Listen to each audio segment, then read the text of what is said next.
Hey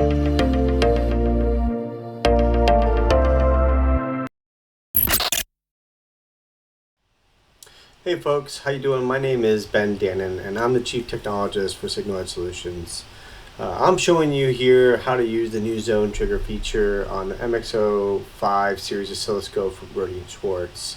This zone trigger is available on multiple Rohde Schwarz scopes, but I'm going to show it to you on the MXO5 today. What I'm showing you is a pulsed current source on a power supply. It's a 50 amp step load.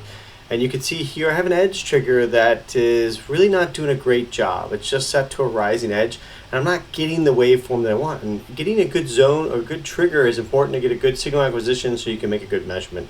So I'm going to show you here in a couple clicks how easy it is to add a zone trigger. So just going to the top menu here, I'm going to click Add Zone Trigger. Then I'm just going to start with an area that I don't want the signal to be in, and I'm going to just draw a simple box just like this. So there you go. You can see I already had it set to must not.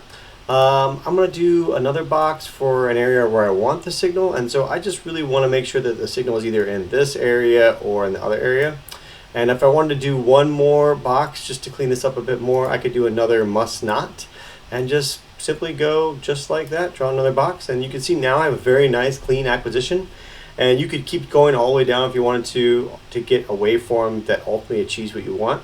But you can see in just a few clicks here, we're all set up. And if you want to go back and edit your zone trigger, it's just as easy as going in here and changing your logic.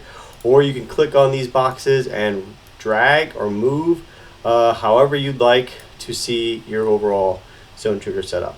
Hope you enjoyed this. If you liked it, please like and subscribe and stay tuned for more.